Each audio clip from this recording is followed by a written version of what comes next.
This book is called This Moose Belongs to Me. It's written by Oliver Jeffers. Wilfred owned a moose.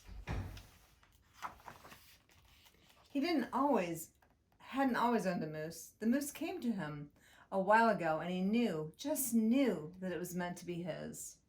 He thought he would call him Marcel.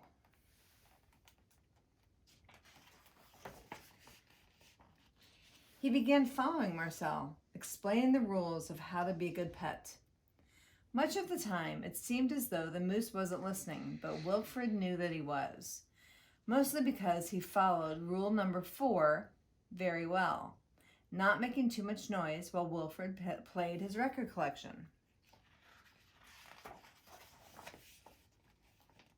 Sometimes the moose wasn't a very good pet. He generally ignored rule number 7, going whichever way Wilfred wanted to go.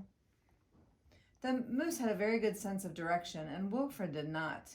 And because the moose was particularly poor at Rule 7, subsection 6, maintaining a certain proximity from home, Wilfred quickly learned to bring some string along on their outings so that he could find his way back home again.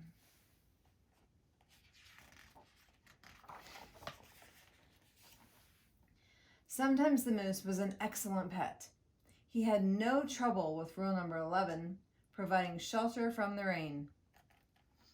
Or rule number 16, knocking down things that are out of Wilfred's reach.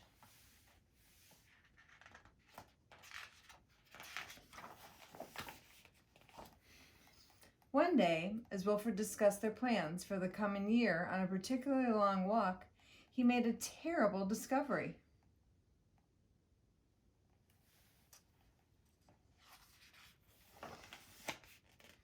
Someone else thought she owned the moose. Rodrigo, you're back!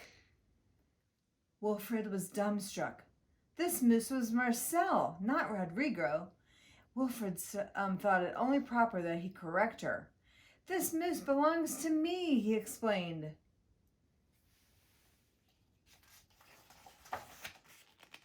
And to prove it, he called Marcel.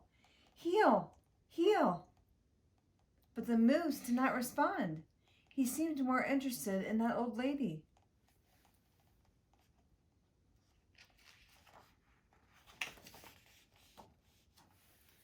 Fine. Embarrassed and enraged, Wilfred rushed off for home.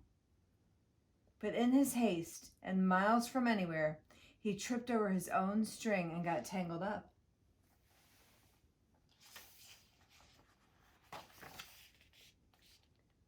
And there he lay. Wilfred was beginning to get a little bit worried.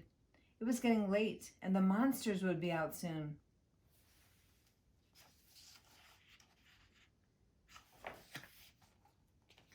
He had just ruled out the last of his options. Here are all of his thoughts.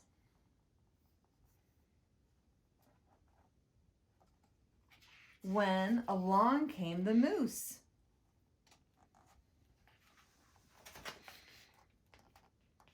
And performed Rule 73 brilliantly, rescuing your owner from perilous situations.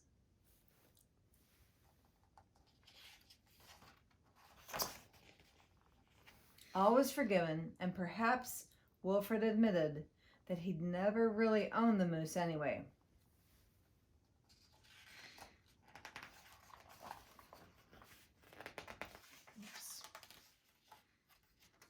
Sorry. With that in mind, he and the moose reached a compromise. The moose would agree to all of Wilfred's rules whenever it suited him.